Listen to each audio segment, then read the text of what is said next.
And then your Saturday night can be a bit of a bitch. How about we make rock, not war? Load up Toxic Radio every Saturday night for the heavy metal happy hour with the one and only Fishman. I don't know how to put this, but I'm kind of a big deal. There will be interviews, ticket giveaways, a little bit of banter with Toxic Mike, and of course great metal from the 80s all the way through today. Starts at 7 p.m., runs until Fish says it's over. Get out. Catch it only on Toxic Radio. Don't play it safe. Play it toxic. Enjoying all that Toxic Radio has to offer? Well, make sure you like and follow us on Facebook, Twitter, and Instagram. Be the first to find out about ticket giveaways, amazing guests, awesome contests, and Toxic Radio events. Just search Toxic Radio Live, all one word, and press that little button. Every time you do, someone here at Toxic Radio will get their wings. Yay! Well, not really. Aww. But we will get a warm, fuzzy feeling in our tummies. But then again, that just might be the beer. Anyway, like and follow us, and we will see you out there on the interwebs. Master, dinner is served. Igor, it's not that I don't appreciate the effort, but you know I prefer my meals uncooked. And how many times have I told you about using garlic? Yes, Master. Forgive me, Master. Please. Bite into Paradelphia. Thursday nights at 8, only on Toxic Radio. Paradelphia. Because what if it's all true?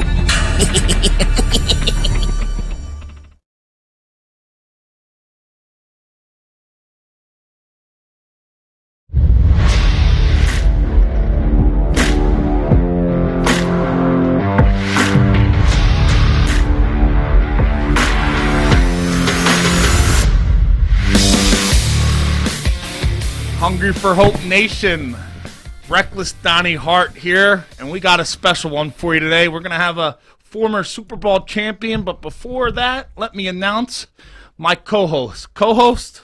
Big time!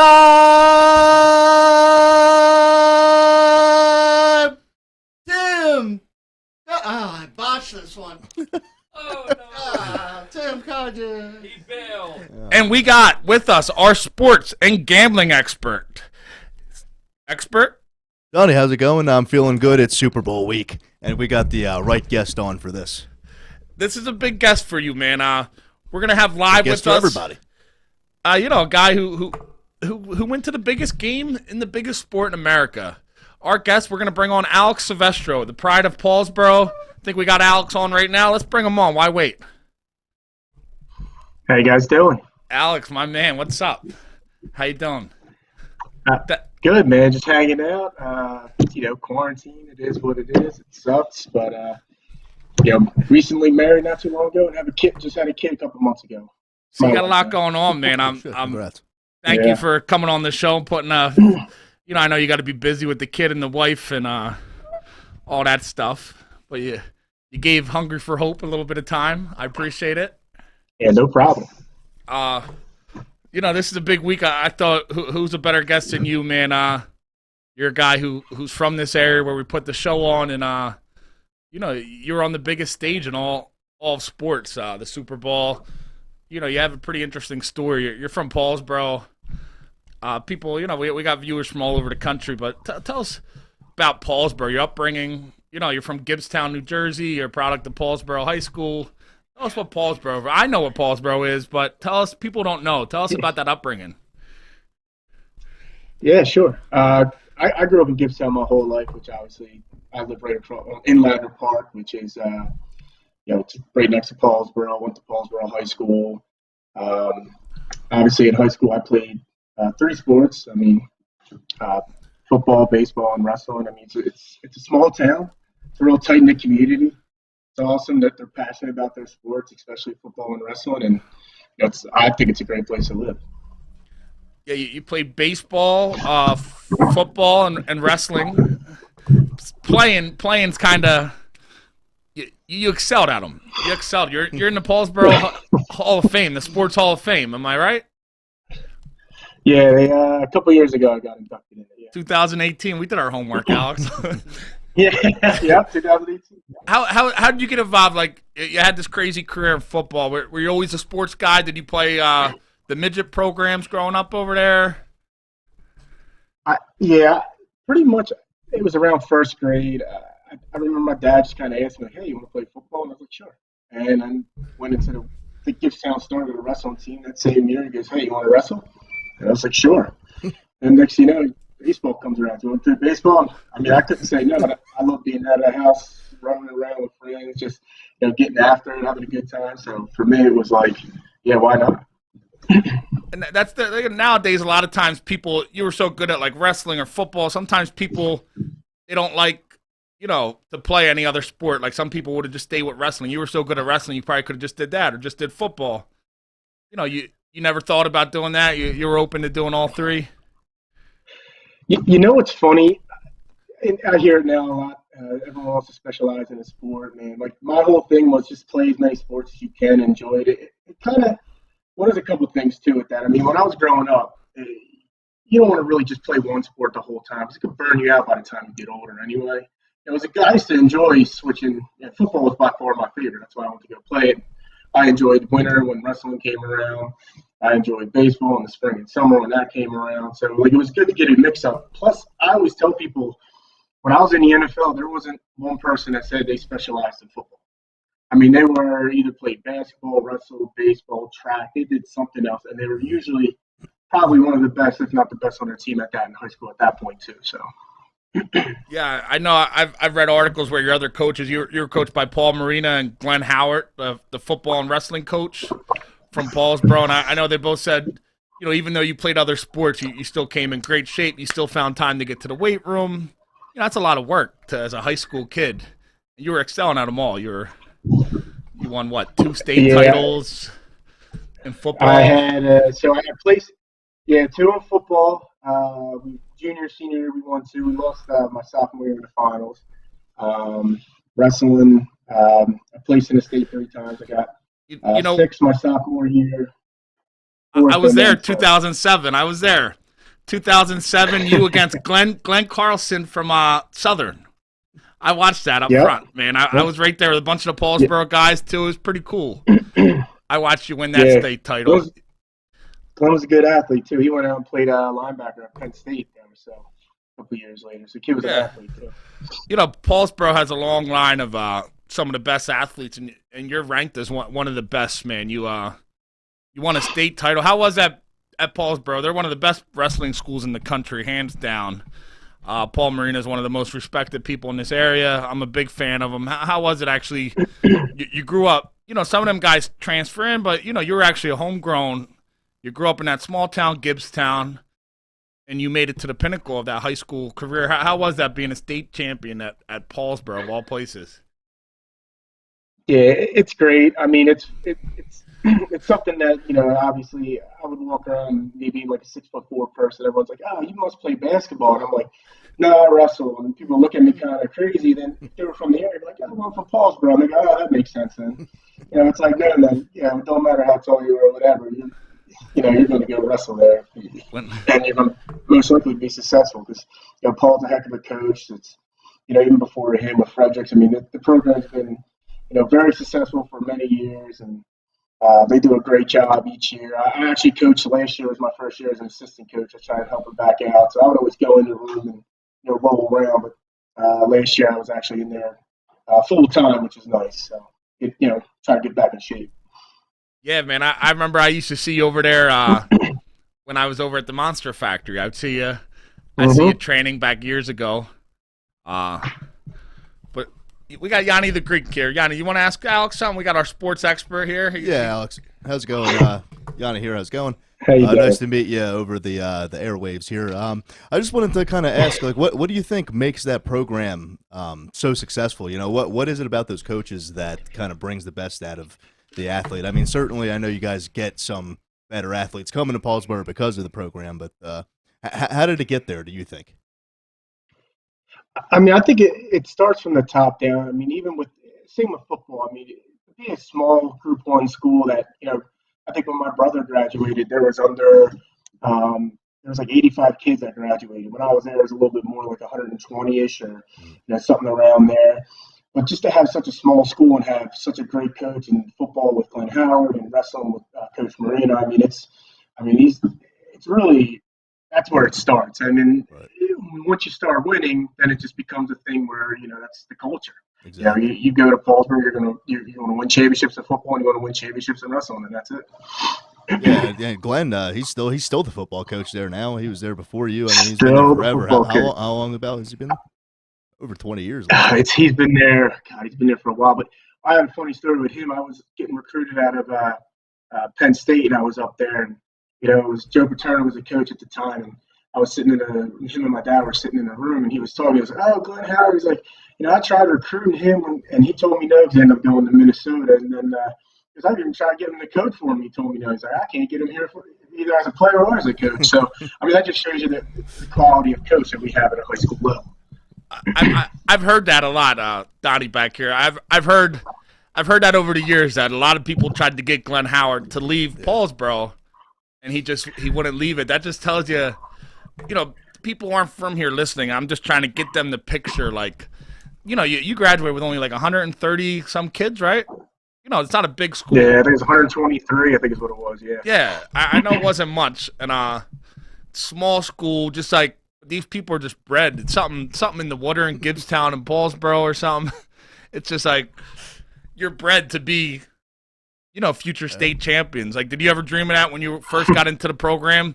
Did you ever think when you were second grade or whatever, you're like, I want to be, did you watch there's probably guys like Mendenhall and Ruff, all the other Ruffin, guys. Pickle, yeah, Ruffin and Bennett. Did you look at guys like that and say, like, hey, I want to be that when I get older? They were all state champions, great.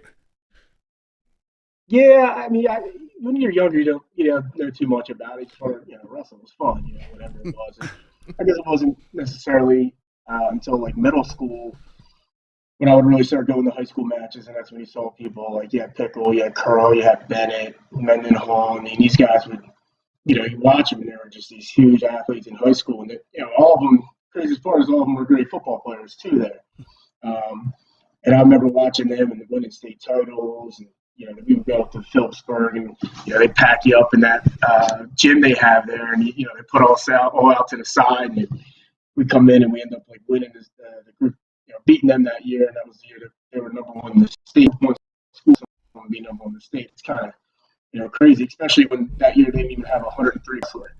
We picked some dude up out of the high school, Sergio, and he didn't even wrestle that match because every match he wrestled, he didn't fare too well. So it doesn't surprise me that the good wrestlers were also good football players.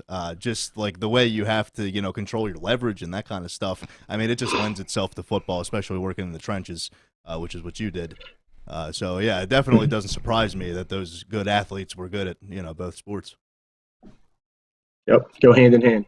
So you got there, you won. You told us you won two state titles in football. You're the 215-pound state champion. I was there live.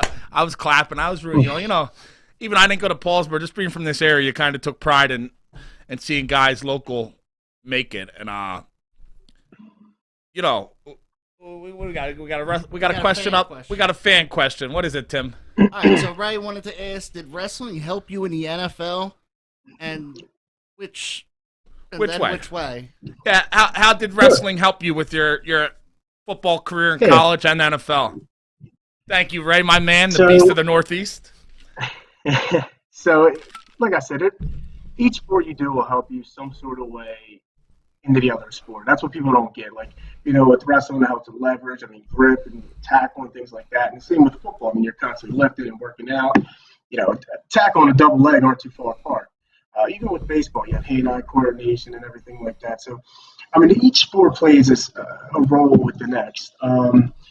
One of the things I always tell people, and I always laugh at, is in college they have these things called winter conditioning. And, you have to, I think it starts at 5 or 5:30 in the morning, and it's like the hardest thing you're supposed to do in the off season. It's freezing out. You got to walk to the bubble for us, what it was out in New Brunswick at Rutgers, and you got to walk to the bubble, and then it's an hour pretty much of conditioning. And the first part of the conditioning is like mat drills, which they actually have like wrestle mats that you would jump and roll around on. And I just remember doing it like my freshman year and being like, this is the hardest conditioning thing you do. And it was, in comparison, the easiest thing. It might have been the easiest practice I've ever did in wrestling. It's just so much easier. And it's funny because you laugh, like, that's supposed to be the hardest thing you do, yet it's like the easiest thing I've ever done in wrestling. So to me, it was nothing. I remember looking over, people were like hurting. And I'm like, to me, maybe it just made me more mentally tough. And I'm like, this is easy, whatever. Yeah, man. I played Division II college football, and I remember throwing up during them practices, man. It was hard, but yeah, wrestling definitely prepares you for all that stuff. Sure does. Now, when you got, you had this huge career in wrestling and football, was there ever a point you thought about, you ended up, you went on a full ride for football to Rutgers. What made you choose, you batted 400, over 400 in baseball, you had 100 hits, you were the state champion in wrestling. You probably could have went anywhere for any sport. What made you pick Rutgers for football? I know you looked at Penn State for football. How'd you go in there? So, it's funny. My dad actually, he thought growing up baseball was always my best sport. He even considered like me going to, he's like, you maybe want to think about going to Gloucester Catholic. And I was like, nah, man, I'm going to Paulsboro. Football and wrestling, and that was it. I could have saw you at Gloucester Catholic. I don't think it would have been good for me. Nah. So and that was what he always said. Growing up, ever since the beginning, football was my favorite. I liked it more than wrestling. Don't get me wrong, wrestling I got to do a lot of really cool things. I actually, at that time in high school, I went to more places for wrestling than I did for football. Even with doing all the the visits and stuff like that, I went to all these tournaments in wrestling that I was going. I went down to Disney World Duels a couple of times. I was out to Iowa, Virginia, all on the East Coast. But football was always still number one. So to me, it was pretty easy. The reason for why I chose Rutgers, I had 10 full scholarships at the time, and just the one, they kind of recruited me the hardest at first, which kind of gave you that feeling like they really wanted you the most. But at the same time, they were one of the first ones, and then they constantly kept recruiting me hard. And then this was the Shiano era, right. And I remember the first time they gave me a scholarship, I think them and Duke were my first two scholarships, and it was like my sophomore year of high school. I had gotten 2 scholarships from them, and at the time, my sophomore year of high school, I think Rutgers maybe won 4 games that year, and that was, or 3 games, and that was the most they won in a couple of years. That was the most they won in a while. Yeah. Now fast forward to my junior year, they make a bowl game, the Insight Bowl. Then I think they were 7-5 or 7-6, can't quite remember. But my senior year, right before I decided, that year was the year really kind of all clicked for them. Yep. And that was the year they were 11-2, and I'm sitting here like, man, Shiano really is doing what he's telling me when he comes to these visits. He's making his team like it's going to be the state of New Jersey. Like, we're going to be a good program. And, for the most part, when we were there, wish we would have done a little better, but we were a good program. You can still look at the players that, we put out in the NFL there, and still some of them play, like the McCourty twins and Sanu and all that. So, yeah. Logan Ryan, the South Jersey guy. So it's, got a pretty – Shiano scouted the hell out of New Jersey. You mentioned the McCourtys, you mentioned Mo Sanu, and all these guys that you played with ended up going to the NFL. Logan Ryan, Deron Harmon, of course, Ray Rice was there when you were a freshman. Kenny Britt, and a lot of them ended up playing for the Patriots as well, which is a really weird thing. But we're going to get into that later. Yeah, so I think Greg Shiano, from what I saw, probably had a lot to do. He's supposed to be, a great guy, and coming from a great recruiter. Come from a school with such history, Glenn Howard is, you guys are like a family at Paulsboro. Anybody that knows it, so I feel like you went to that program. Rutgers is kind of, they might have not been as winning, but they had that kind of family type of locker room. A lot of people forget about Schiano because he goes to Tampa and kind of flames out in the NFL, and everyone thinks, oh, he's a bad coach. That's just it couldn't be further for the truth. He really turned that program around at Rutgers. We get you to Rutgers, but before you got to Rutgers, let's just get one more high school moment. What was bigger, winning the state titles in football or winning that 215-pound state championship? I remember seeing you there. I think we got a picture of you winning the state championship, flexing on the mat.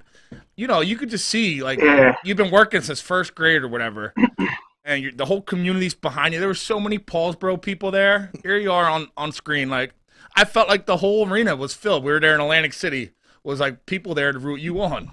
How did that feel? And you know what? And I'll speak to that first. And you're right. When we go down the states, and if you have a Paulsboro guy, I mean, first of all, that weekend in general, there's a ton of people going down. They use it as like a vacation. Go down, we'll meet up at, whatever. Everyone meets, all the Paulsboro guys meet up together. They sit in a section together, and they cheer on their guys until the end, which is something that's, really incredible. Not many, high schools have. So it's a great thing to have. But I would have to say, if I had to pick the two, winning a state title probably – the wrestling state title was probably I liked that better at the time. It was it's different. Obviously, team wise, you accomplish it, but that's really the only thing you accomplish individually while you play sports, essentially. So it kind of had a good feeling to it. It's what you work. It's the only individual goal I had. I mean, for me, for wrestling, was win states. I don't care how it happened, just win states. Obviously for wrestling, we won states all 4 years there. When I went to school, there was no, hey, we're not going to win. You just won, and that was it. So we won. I mean, we were winning the finals by 50-something points. We were supposed to be the second-best Group 1 team, and they got absolutely destroyed. But, it is what it is. So, yeah, that's crazy. So you went from, we got a good picture now of Paulsboro. So you went from this small, 123 people in your senior class. Paulsboro is a hard-working, small town, and then you went to Rutgers. They're not like Notre Dame or whatever, but they're building a big program there. Greg Schiano was doing everything he said. Mm-hmm. His biggest recruiting thing was he was trying to get New Jersey people like you to stay in the state. They were going to Florida, Penn State. That was I feel like that was the big thing. How was it when you got there? How was the program? How was being a D1 college athlete? Yeah, so you're exactly right. I mean, especially from South Jersey, you didn't go to Rutgers. It was, you went to Virginia, Maryland, Penn State, whatever, Boston, anywhere. So you weren't, Rutgers really wasn't on the map. And that's one thing Schiano did a great job with. And he focused on what he would call his community of Rutgers. And it was essentially the state of New Jersey, a little bit of eastern Pennsylvania, and New York. And that's what he recruited, and he recruited hard. And obviously he would always dip down. He always said the joke, he would dip down on 95 into Dade County into Miami and get some speed, he always said. So, I mean, that's what he did. It was his go-to. He recruited. He was, in my opinion, out of all the people that recruited me, by far the best recruiter. I mean, the persistence, the constant. I mean, he even came to a wrestling match. He came to a football game. I had my recruiting coach at the time, Phil Galliano. He went to a baseball game. There was no one coming to our baseball game at the time. He even went to a baseball game. So, I mean, these guys were persistent. They surely did recruit hard. I'm excited he's back. I went and bought season tickets already. Obviously couldn't go this year, which kind of stunk. But excited to get next year rolled forward and ready to get out there and watch some games up in New Brunswick. Or Piscataway, sorry. That's crazy. Greg Schiano came to your wrestling matches? He came to a wrestling match. Yes. A wrestling. Now, that's one way to stand out. And that's a crazy experience, going to a wrestling match at Paulsboro. What did he fly in, like a helicopter? He would fly in the helicopters, by the way. Yeah, I know. I heard that. I heard him doing it. I heard him doing it at Woodbury, I think. Yes, he would fly in with his on his chopper he would get, which was pretty pretty badass, to be honest. It's one way to make an impression.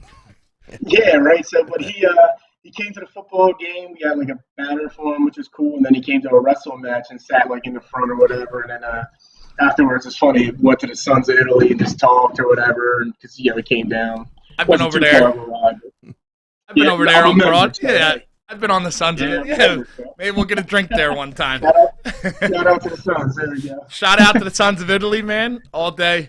So there you are. And when you were at Paulsboro, you had some good guys on that defense, on that defensive line. You had a pretty good defense. You ended up your senior year. You were the defensive MVP in all Big East. Am I right? Yeah. So I was Big East, and then I was for the team. They did like a defensive award, which I was actually kind of surprised by that they got the defensive award. I actually still have it, believe it or not. Well, a few ones I keep out and not in the attic or anything. Yeah, I know you're a humble guy just from knowing you. You don't ever brag or show off about your, the things you've done, and they're pretty amazing. Even at that point now, you were a state champion, 2 state titles, one of the best baseball players. And it's really awesome when you get that award from your teammates too, right? Yeah. Like, those are your peers that appreciate the work you're putting in and know how hard you're working. So that one definitely, I understand why you keep that one out. Mm-hmm. Yeah. So did you had a pretty good career at Rutgers. How was it? Now you went from high school star to being the MVP of your college Division I team. And what was like that next step is obviously the NFL. How did that go? Your senior year, let's go back to that. What were you thinking? Did you think you had a legitimate shot to get drafted? How was that experience? Yeah, man? so I'll go back, I guess, a little bit to that. So obviously, even when you come in college, it's funny because, in football, you might have been the man then, but I mean, you're coming in, the old saying was everyone's on scholarship too. So you realize real quick that everyone else there was the man on their team, essentially. They were that guy. They were the one who, and you learn that if you want to play to the next level, then you got to be the man amongst them men, right, essentially. So it made you work harder. It made you kind of understand that if I want to get to where I wanted to be, which for me was always playing the NFL, I got to start grinding, work harder, lift harder, do whatever. So fast forward, I had a pretty successful career. It's funny, I'll give a shout out to Coach Goodell at the Rutgers wrestling program. He gave me a call. So he was at Jackson Memorial. They actually had beat us, I think, my junior and senior year, essentially, which would have put us for number 1 in the state, which kind of sucked because I really wanted to have that. But he ended up getting the head coaching job at Rutgers. So I knew him back in high school and then, stayed in touch throughout college. And he had reached out to me afterwards. He goes, hey, I don't know what you're doing going forward, but if you're not doing that NFL route and don't have an agent or anything, our heavyweight just graduated, and that, you can play next year. I had an extra year to play, stay in school, and I could have just wrestled. So, but at the time, I had already had an agent and whatnot. But so I kind of told him, like, hey, man, I'd love to do it if I didn't think I had any shot. But hold on, I got to stop you here, Alex. I got to stop you. Yeah. So you're done playing football at Rutgers, and who Goodell was the coach? Scott, was that the coach? Yeah, Scott. He's still the wrestling coach. Yeah. He came to you. You had a relationship from Jackson, another power. He actually came to you and said, you got a year of eligibility. You can wrestle. He offered you that opportunity. So he called me, and he actually had called me because I had his number from before. He would actually hook us up and put us on this was before they permanently wrestled at the rack, which is like where they play basketball, where they only wrestle now. They used to wrestle at the College Hall facility, which the rack is 10 times better. And the first match I ever had, I think that was against a ranked team, was Virginia at the time. And because this was still the Big East, wasn't the Big Ten, where every school you wrestle is ranked for wrestling. But he was like, yeah, man, it's insane. But he was like, yeah, man, come down. He gave me like a wrestling hoodie, me, Malice, and Corcoran, and we sat down and we're like honorary captains. You were Corcoran? You were Jack? Yeah. Yeah. Jack, yeah. Another stud wrestler. We all, that's what we said my sophomore year. I wrestled both of them. Yeah, St. Joe's, he went to, right? St. Joe's Hamilton, was it? Yeah. Having to lose to both of them, but yeah. And they're wrestling both of them that my sophomore year. Malice was a senior. I lost to him for 5th, 6th. And then Cork and I lost to him actually 3 times, but he won states here. Yeah, he was 06, right? A little better. Yeah. Yeah, I remember him and Keith. Yeah, so he would hook us up. Yeah, Keith, yep. His brother, met him a couple times. And that's what we did when we were in school. We'd go down to their house and their parents, because they live right on Atlantic City, Ventnor border, and we go to their house, and that's when we watch wrestling. So, it was, shout out to the Corkers for hooking us up. Yeah, it's nice. Yeah. That's pretty crazy. So obviously, you had the agent. I'm sure everybody in Paulsboro were dying to see what you would have did in college wrestling. Because honestly, you could have had an amazing wrestling career, but you chose football. That was a smart route. So how was it? Did your agent? Did you go to the combine? Did you go to any workouts? How was it? How was it being an NFL? You got to get picked to go to the combine. I unfortunately wasn't, which doesn't mean you're not necessarily going to get picked up or not or drafted.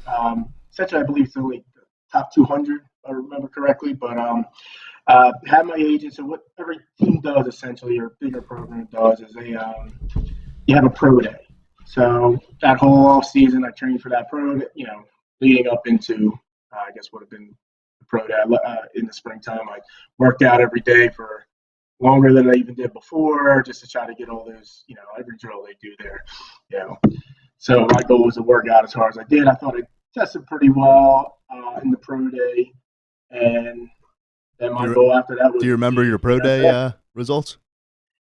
I don't. It's funny. I don't remember. I don't remember them that well.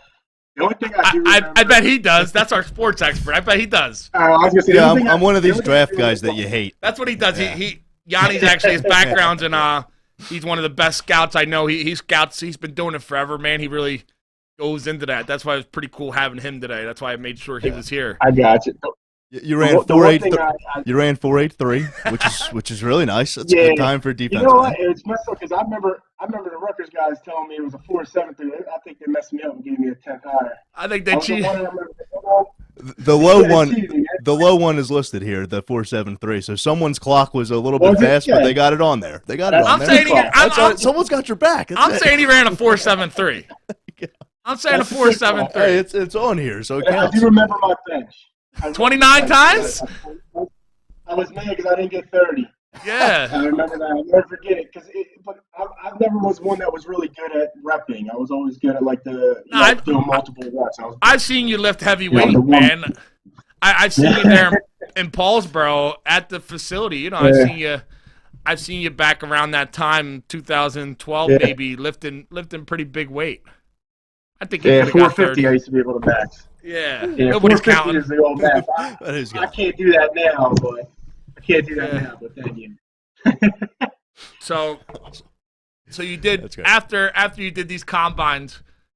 Did you think you had a chance of getting drafted? How was it going up until what was that, April 2011 or 2011? Yeah, I actually remember the last day of the draft I believe was actually Rutgers spring game for that next year, which I was at. Because I was hanging out watching it. I knew if anything I'd be drafted in the 7th, later rounds, maybe 6, most likely 7 if anything. But we knew it was a possibility that it could be an undrafted free agent, which, happens often, and a lot of people end up making a team that way. So one advantage with that is you get to kind of pick and choose what team you want to go to. Obviously, you can look at how many defensive ends or at the time for me, how many defensive ends they got, and if they're older, younger, what it may be. So you can kind of try to, they can bring in, which kind of was my experience, they could bring in 100 DNs, and they only had 2 or 3 on the roster at the time. So it didn't work out. I was happy where I went, but it definitely was that situation for me. So now, you said you were happy where you went. Now tell our viewers what happens after that draft. Who called you? How did you find out you were going to be an NFL player? Where'd you go? So it actually, I'm trying to think. It actually had happened. It was a Monday night or Sunday. I don't remember exactly what had happened. It was Sunday started it, and I started getting calls. Actually, that was the year of the lockout, though. So usually what happens, this was the worst part. Usually what happens after the draft, it's the next day or two, you'll have all these, agents calling you, whatever it may be, where you want to go, or calling your agent, and the agent calling you, and you figure out where you want to go. So you'll essentially know within 2 days, and then they'll do spring. Go to all the OTA, spring training, all that stuff. That was non-existent that year because of the lockout. So for me, it wasn't until June. I was back at home at this point. I was just hanging out. started getting calls, I guess because they resolved the lock, whatever the union decided with it was over. The lockout was over. So we started getting calls. One of my first calls actually was from like my agent saying that the Patriots were going to call me. And I'm like, all right, sweet. Like, obviously, New England Patriots, some people hate them, but obviously they were winning a lot, and, why not? So I get a call. Actually, it was Belichick. Well, I think Belichick had called me first, believe it or not. And he kind of gave me what his offer was and this, and that. And I was like, okay. And that sounds great. So me and my agent talked. He goes, look, obviously that's the first one. You should probably get more calls. I ended up, I think, getting about 6 or 7 different calls between teams. Ended up being narrowed down, I think, which was really funny, between the Patriots and the Giants, which, if you fast forward that year, ended up being the Super Bowl. Where they played. But the difference for me, which we did lose as the Patriots, by the way, but the difference for me why I chose the Patriots was the fact that at the time they only had, I think on the roster, was a small amount at the end, like 2 or 3, and someone like the outside linebacker. It was a mixture, so there wasn't many. But that was definitely different when I ended up going to camp. But I remember that Monday night when I finally made my decision. It was a Sunday night I made the decision. The next day, Monday nights when I was in college and stuff, me and my buddies, we go bowling because it was dollar beers, dollar games. Pretty simple, cheap, whatever. You hang out at the bowling alley, just waste time. I remember getting a call like, hey, you have to be here tomorrow, camp starting. And that was pretty much it. I go, okay. That was it. That's great. Yeah, but probably wasn't a tough decision when you just hung up with Bill Belichick and then the other teams are calling. You're like, yeah, I just talked to the best, greatest coach of all time. think I know where I'm going. He also paid the most too, believe it or not. There you go. I mean, I wasn't getting paid much. Well, of course you're wearing that R. You're wearing that scarlet R. He loves Rutgers players. So can you explain what is it about Rutgers players that Bill Belichick loves? I mean, a lot of the guys I listed all played for them. So yeah, I think a lot of it is. Well, they became buddies, essentially. And what had happened was his son was playing lacrosse at Rutgers at the time. So Shiano, probably knowing him, made it a point to get to know him and try to start talking to him. And he actually spoke to us a time or two at our facility. And I think what had happened was, they had that connection. He knew how Shiano was, and Shiano, say what it is, he ran a stricter type of program, so did Belichick, which was known. So I think he knew that those two personalities were similar. If we went through a Shiano 4-year system, we'd be fine in New England with the Belichick system. So, it kind of went hand in hand. So I think it kind of worked out pretty well. So yeah, that did work. So as we talked about, you don't even get a combine invite, right? So the path for you was pretty tough to even get that exposure, get that opportunity with the Patriots. So what do you think you did that kind of made you stand out in that, in that time, right? That you were able to catch Bill Belichick's eyes, besides the Rutgers are obviously, and enough for him to offer you, a really fair deal on you. I mean, at the time, I guess, my last year I had a really good year. I think that helped a lot too. Yep. I think by 5.5 sacks. Couple years in college. I had a ton of TFLs for D-line. You did. Obviously, they were putting me in. The guy who ended up, Jabal Sheard, ended up getting all Big East. Right. And we had almost identical stats outside. He had a couple more sacks. I think he had 2 or 3 more sacks. But I had 10 or so more tackles. Our TFLs were tied, all that. But people forget, when I went to go rush on third down, I would go in as a 3 technique. So I would go inside, which kind of, it's a harder, you get that shift to the guard or the center, but you got a double team. So I thought I had a good year that year. I think that helped.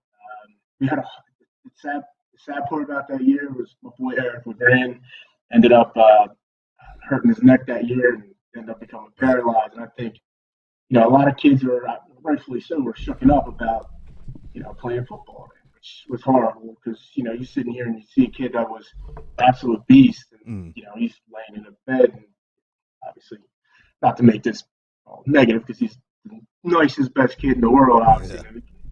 Yeah. I still talk to him today, does the voice of Rutgers, the guy's awesome, but I think that shook a lot of people that year. We ended up having was our worst year there, which was horrible. But hey, I think maybe people see that and see they persevere through a bad situation.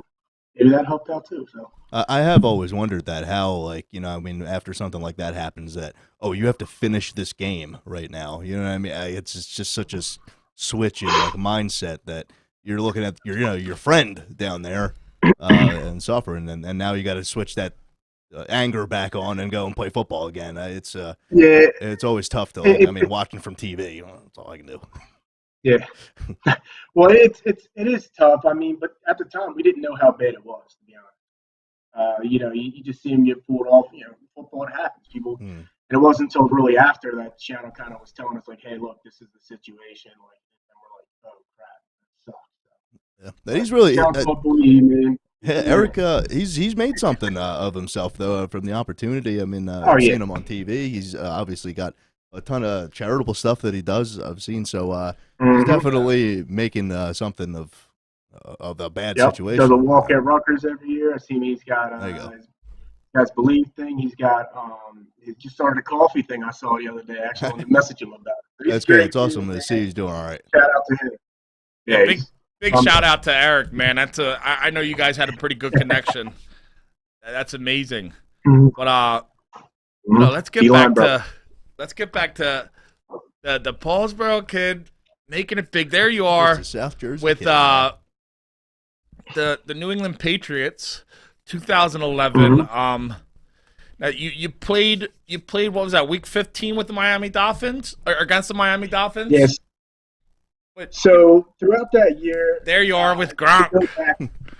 Yeah. So to go back a little bit, I guess that year, so we all joked at undrafted free agent people would call ourselves the 8th round. You know what I mean? Obviously, it was a joke and whatnot. And I chose them because we had a couple DNs. I got into camp, and they might have had, it was 16 or 18 defensive ends when they started. And I remember being like, all right, well, this is a little different. And the year, and as an undrafted free agent, you were at the bottom of the line. So, I just remember working my tail off all camp, and eventually every person I jumped, I felt like that next week that dude got cut. There's a little more cuts that year because there was no spring training and all that. I had 3 roommates throughout my camp in the hotel. So, I just kept grinding until I made it to the second or third team. And that's kind of how I got onto the team. I practiced a lot at the time. Started playing well, kept obviously practicing hard, and worked my way up until the end of the year. Obviously, get lucky with some injuries too. And next thing you know,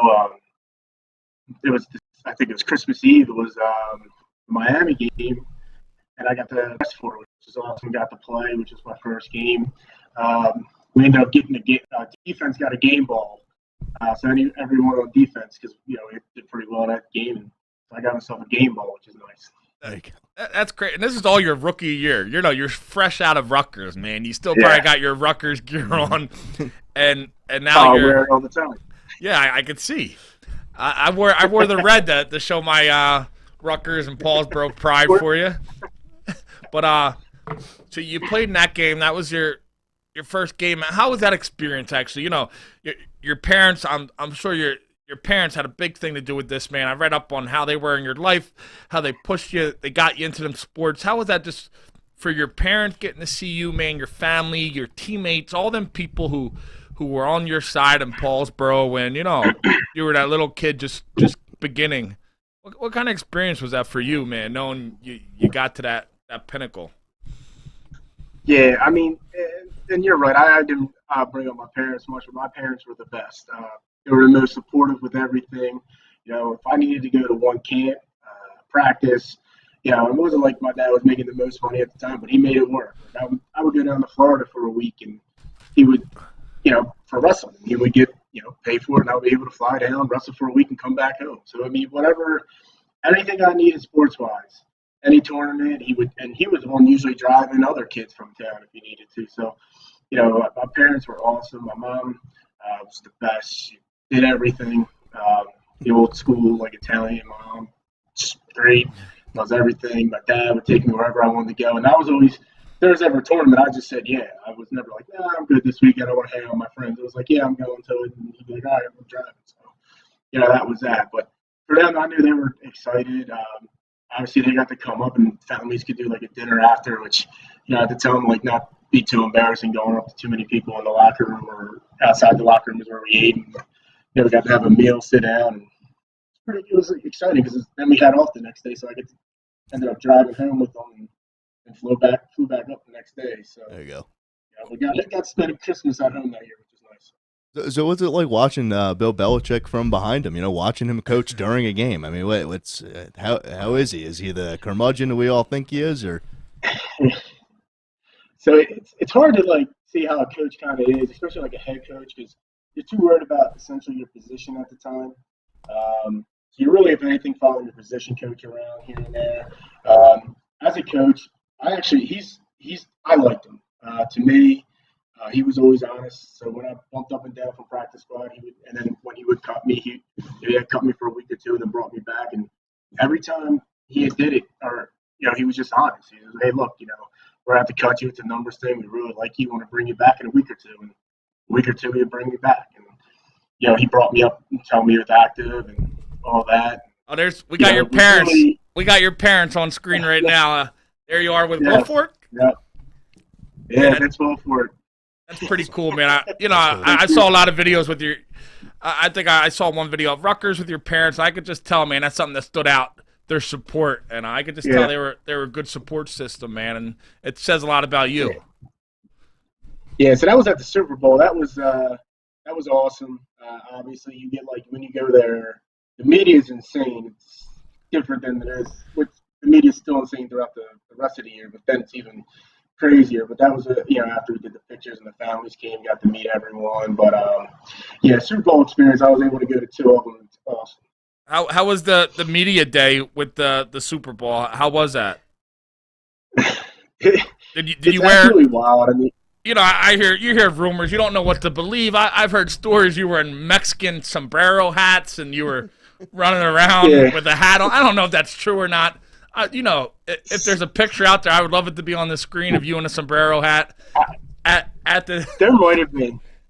There might be. Who knows? Because Telemundo.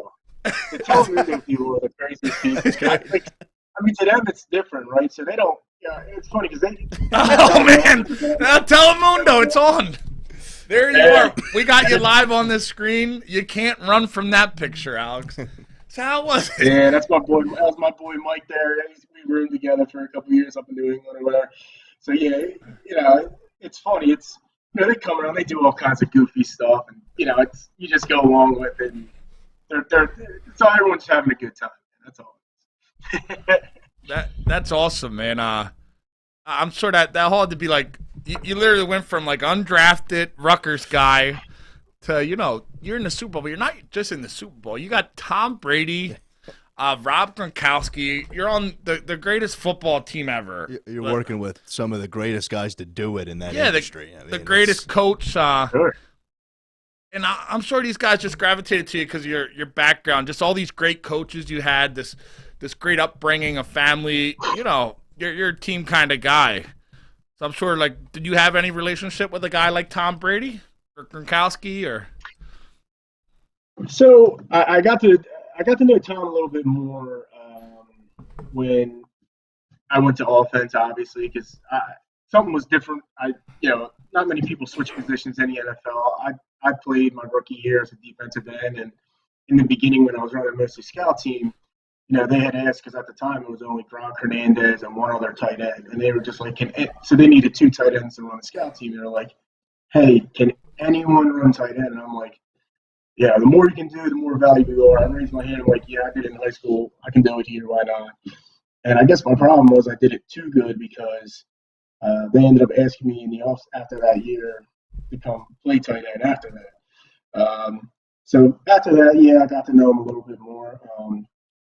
Gerard Mayer did a bowling alley fundraiser, and Tom was there, and he was walking, and he was holding hands with Giselle at the time, and he goes, hey, he's like, here's my, he comes right up to us, and he goes, it's me, my buddy Matt, and Mike. He goes, yeah, this is Alex, Matt, and Mike, and he goes, and this is my wife Giselle. Obviously we knew who she was, but he came up to us and introduced us to her, and then she's like, "Hey, how you doing?" So they were always like nice, polite. Obviously they have a different life. I'm just fresh out of college, kind of partying. He has wife and kids at home, so you're not hanging out as much afterwards. But good, respectful guy. Obviously he's, in my opinion, the best. That's why he's still doing it at 43.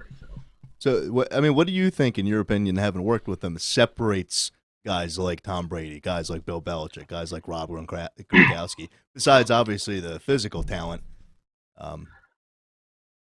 Just in your competitive nature. I mean, all these guys are overly competitive. I mean, they, I guess you'll hear that all the time. Do you hate losing more than you like winning? I mean, these guys, to them, it's just like there is no losing. You just have to win, essentially. So the competitive nature between all of them, obviously they're hard workers. Obviously, these are all things that you can sit here and they say, but I've seen it firsthand. These guys all work hard. They do everything they can to play. That's what they want to do. They enjoy doing it, and winning is why they're doing it, and that's why. So, I mean, to me, I always look at it and be like, that's why these guys are top tier at the top tier. So, now, Alex, how was Gronkowski? It was Aaron Hernandez and Gronkowski were the tight ends when you. That must have been what a room. Yeah. Did you have any kind of relationship with? I know the Aaron Hernandez thing is touchy, but did you have any kind of relationship with him? So the tight end room was, obviously it was, Gronk. That's crazy, though. I'm still picturing in my head. Here's like Alex Silvestro from Little Gibbstown, New Jersey. You got on the right of you Aaron Hernandez. On the left of you got Gronkowski. So, all right, we're in that picture. Now continue. I just want to get the picture out there. I mean, Gronk obviously, it was the year I moved over to tight end. Both of those guys had historic great years for tight end. Gronk, he was just Gronk. I mean, goofball, but one of the, in my opinion, the best all-around tight end, because what a lot of people don't know is he was a phenomenal blocker. Mm-hmm. And, as a tight end, that's kind of, you don't really cares too much. You want to be a receiver because that's how people know you, right? Well, he was a heck of a receiver, but then heck of a blocker. So something that was just, not heard of. And then, Hernandez, the only thing I always tell people is that dude was one of the hardest workers. I knew, I didn't really know him outside. Obviously, I didn't hang out with him as much as other players. To me, I kind of thought this gangster thing was like an act. I guess later I found out it wasn't. But I mean, to me, like every interaction I had with him, he was nice. I remember one time I had to go pick up something at the training room, and it was like 8 at night. And Hernandez was in like the hot and cold tub with his headphones on, just going. This is when they still have playbooks. Now everything's on an iPad, but he's just going through the playbook because, I mean, he was so athletic as a tight end. He would wonder what the Z or the X were doing. The receivers were doing essentially. The Z would be the standalone receiver, and he would have to wonder. He was wondering what he's doing because he was so athletic. He would actually go out and play that, and then he even played tailback sometimes, which is like. You don't ever see tight ends doing stuff like that. So what he did is, athletic-wise, was and he worked hard too. Obviously, everything that happened outside, I don't have nothing to do with that, or didn't even know what was going on. Obviously, till later, but really worked hard. Obviously, that's why he was there and so good. Were you shocked when you heard? I think his athletic achievements do get underlooked because of, unfortunately, what happens, horrible. This horrible stuff, but were you shocked when you heard? I know you said I was. You were kind of shocked when you heard Aaron Hernandez got arrested for them murders. Yeah, I was definitely shocked. I mean, I could see maybe he kind of hung out with them potentially, but I don't think he would be actually one going out and doing anything of that nature. So to me, I was completely and totally shocked. Yeah, man, that must have been a crazy experience. But then you go from him to Gronkowski. Did you get to hang out? Did you get to hang out with Gronkowski? Were you in the club with him? We know he's a partier. We know you're a good family guy. You're, hard working, blue collar. Cruises, But we're with Gronkowski. Tell us, man. Let us in on the life of Gronk. So, I mean, I'll say I like to have my fair share of beer here and there. But, he, I was 1 year out of college, right? So, to me, and he was similar. He was the same age. there was a couple of the guys on the team there that all did the same thing. Like that one guy I saw with the sombrero was one of my buddies. We would always go out and go to the bar or wherever we drive up to Boston or whatnot. And, I just think people assumed him with partying so much because tend to party more than anyone else because they noticed him when he went out. There was a lot of other guys, especially with football, you can get away with it because, you're wearing a helmet, you can't be seen as much, but, he would, I see Danny's question. Yeah. But if Gronkowski came to Wildwood, what bar would he go to? Now, I've been down to Wildwood with you. I've been with you in Wildwood. I had that experience. I think we were at X6 last summer. Yeah, good old Gronkowski. Echoes. Yeah, Echoes. If Gronkowski came down to Wildwood, New Jersey, where would you take him out? Echoes. What bar? You take him to Echoes Echoes? when it was Echoes without him in his spot. He liked that type And of scene. if you happen to be down there and you ended up playing cornhole and you played against Mike Diamond, who do you think would win, you or Mike Diamond? Horseshoes, not cornhole. Mike horseshoes. Diamond? I'll say Mike Diamond had no shot at cornhole. No, how about horseshoes? Mike Diamond, if people who don't know, Mike Diamond threw horseshoes pretty good. He probably beat me. I'll admit it. But I beat him. Most of the times you play, I get in his head and I can beat him one-on-one. But outside that, he's better. Yeah, there's that competitor in you again.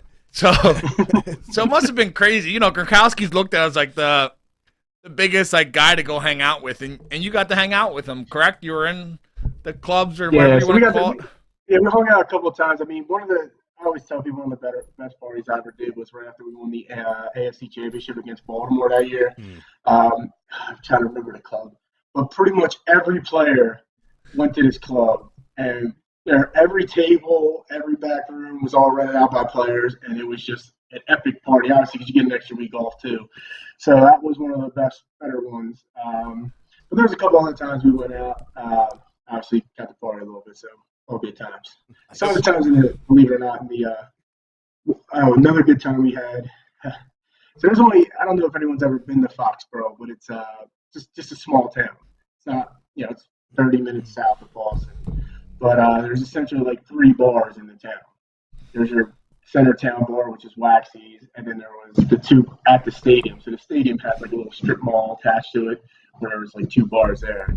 But everyone lived right by Waxy's, which is in the center of town, which the town, like I said, is not too big. After the Jets game, we had all went and partied there, and a couple people were inviting girls back, and Gronk's house was the after party house, which was literally 3 houses down from Waxy's, and that was one of another good night where we all got the party. So. That's crazy. I know you share some good stories. Lauren Silvestro wanted to know she wanted you to share for us. What's your favorite story in the NFL? My wife, huh? Yeah. So I gotta get her in there. All right, so to me, honestly, one of my best times was obviously winning the Super Bowl. That was the year after with the Ravens. But, oh yeah, you went to the Baltimore Ravens a year after. How crazy is that? To finish that off. Yeah, wow. That was pretty fun. Before that, I think was really interesting was my first game I got to play was the Miami game. Obviously, getting the game ball was awesome. Obviously, it's an experience that won't forever forget. I also got activated the day before the Super Bowl with New England. So I knew it was going to happen because how kind of practice works is if I would still rolling around with the 2s on defense by Tuesday came, all right, I was or Wednesday, sorry, and you have Thursday. If I was still practicing with them on Friday, I had a good idea that I was going to get activated that week. So in the Super Bowl that week, I was still practicing on Thursday. I go, all right, that's a good sign. And then even Friday, Friday's a real good sign. And then Saturday, it was after practice. We did it early. Belichick tells me, and he's like, hey, look, he's very monotone when he talks. He says, hey, look, we're going to activate you for the game Sunday. He's like, well, let me tell you. He said, if I hear anything, but he liked to curse a lot. So exactly, you think of his interviews, but picture any variation of the F word, every other word. That's how he talks. So he's like, if if I see anything on the newspapers or social media, it's always in my face and face space. He always had them all messed up. And I see anything about you being activated, he's like, I'll cut you so fast he wasn't even there. So I went home. I had dinner with my parents after, and I told my dad, but I even told him, I'm like, hey, look, you can't tell my mom. I mean, you can't tell Mom. I know she likes to talk a little bit more. And I don't want her slipping up because he said he's going to cut me if they find out. And I was like, Dad, you can't say nothing either. And he said, all right. And I was like, tomorrow morning you should find out because that's when it's going to come out. So he waited till obviously then it came out in the papers and all that. But it was pretty interesting. Did you take the roster spot from Taekwon Underwood? Because that was the game where they had to, because he went out and did something dumb or something. So, I didn't even think about it at the time. So I'm so excited that, I'm dressed in. And what had happened was they actually took a 53-man picture with the Patriots then. And there was technically 54 because they didn't want to let anyone know who was cut. But because I remember actually it was like Belichick's like secretary essentially, but he was an assistant. Was like, no, you got to get out of the picture. And Bill's like, no, he's in this picture. I had to kind of tell him because even he didn't. That's crazy. So I took this. So I'm in a picture. It's 54 and I didn't realize that we're doing breakfast, and it was E.T. Thomas was the tackle at the time. He was 40 later down on the roster, back up offensive lineman, and he was like, wait, do you know who's getting cut? And I'm like, oh, I didn't even think about it. I was so happy that I'm getting activated. Obviously, the bad part is that someone's going to have to get cut, and that's when they ended up finding out it was Taekwon. Now, I heard, obviously he was going to get a Super Bowl ring and all that. He still got the Super Bowl. He was your teammate at Rutgers. He was your teammate at Rutgers. Yeah, he was. I know. He was a senior when you were a freshman. Obviously, was he here for 2 years with me or just one? I can't remember now. I think he was 2 years at Rutgers. Yeah, 2 years at Rutgers. If my homework. By the way, shout out to Taekwon. He's shout out to Taekwon. Shout out to your wife and your family too. I know your wife sent that picture. You're a family guy now. You're doing great things. There you are with your. And sorry, Taekwon, I didn't mean to bring it up, man. I'm sorry. Yeah, man. Big shout out. I mean, like I said, they did the best they could, and Bill was just trying to make a late minute adjustment. I guess is all it ended up being. So you went from there. We're gonna finish up, but we still got to hit real quick on. This wasn't the pinnacle of your career. You ended up going to the Baltimore Ravens. You got to play with your teammate from college, Ray Rice. And you won a Super Bowl ring there with the Baltimore Ravens. How was that finally winning that Super Bowl ring? You're in your second year in the NFL, and you're in 2 Super Bowls. Yeah, it was awesome. Like I said, I got obviously that next year. So we had beat the Ravens in the AFC Championship. Their kicker, who wasn't there when I got there, Tucker. Yeah. In the well, he wasn't the one who missed. I won't mention his name. He missed, and that's what essentially made us go to the Super Bowl that year as the Patriots. Now, fast forward to the next year, where I'm on the waiting end again, but back up in New England against the Patriots, and we ended up beating them going to the Super Bowl. That's crazy. Awesome. You flip-flop teams like awesome. But this people will call it luck. There might be some luck, but you busted your ass to get to this point. You've been doing this with your support of your friends and your family. You had great coaches. You trained your butt off. Some people say luck, but I hate that word luck. Luck's when opportunity meets hard work. No, you make your own luck, and that was the point I tried to make was, NFL teams had every reason to, not look your way twice, but you made sure that you outworked the guy next to you. You know what I mean? And that's just, I don't know, it's so inspiring to me. Yeah, man.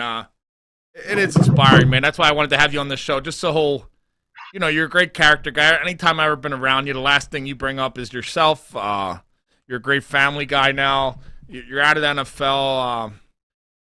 How was that getting out of the NFL, going to a regular job? You're in banking now, right? No, so I'm a financial advisor for Cadence Financial up in Marlton. So how was that, man? Do people ask you stories?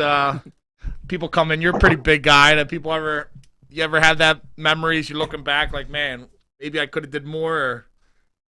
I mean, to me, I always look back and wish, I think Baltimore kind of gave me in New England in the preseason camp, Belichick gave me a lot of opportunities to play, and I think that helped.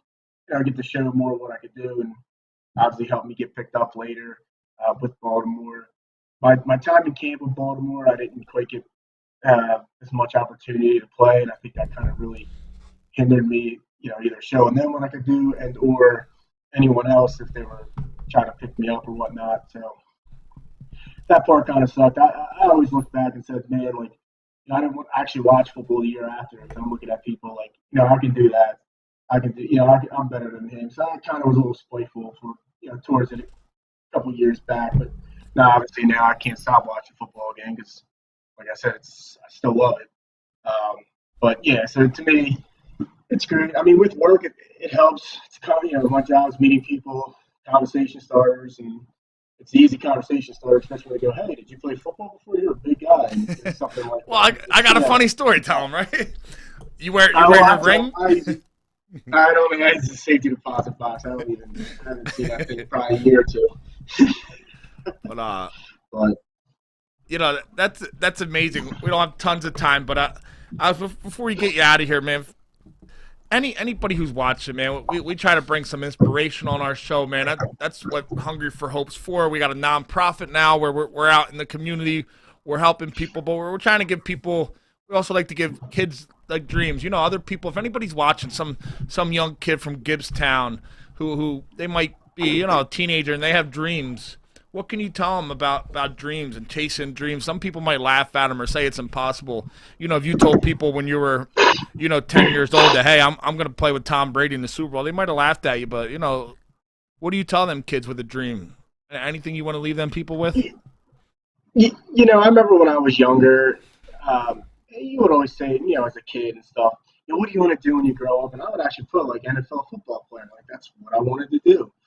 And, like, I remember people was like, oh, yeah, it's great, but, what else would you want to do? Like, kind of, like, shuck it off, like, that might be impossible or something. And to me, I always use that as, like, that's something I want to do. I want to say that's a career at one point. So, if you're sitting, wherever you're, any small town, whatnot, if you work hard, you put the time in, obviously, in high school, you got to get into the books because people aren't going to give you an opportunity if you're, you got bad grades. Obviously, you can't be doing anything dumb, hanging out in the street, whatever it may be. You might have to tell your girlfriend at the time, hey, sorry, I got to go to the gym and lift, or I'm going to need to study a little bit more, whatever it may be. Just put in the time, man. Put in the work. You work hard. Anything's possible. Anything's possible, and chase your dreams. Don't let no one tell you can't do it. So, Alex, man, it was an honor to have you. Thank you so much. Thanks, Danny Diamond helped, bring you up. Me and him always talking about guests. Thank him. Thank your wife and your family for letting us have some of your time, man. You've always been a stand-up, humble guy. I can't thank you enough, man. We'll get you out of here, let you go back to your family. Yeah, thanks for having me. I don't want Yanni to get mad at me because I see him with all the Flyers gear and other stuff today. He's probably upset that it's on now. Yeah, I know. I'll get home in time. Don't worry about it. He's upset, but we're gonna forget about that. This was fun, man. Thanks for doing this. Alex, thanks again, man. Thanks for having me, guys. Red Raider Nation, thank you for letting us have Alex. Hungry for Hope Nation, thank you for tuning in. We're all out of here, man. Hungry for Hope Nation, we'll see you next week, and we got another good guest. We're out of here.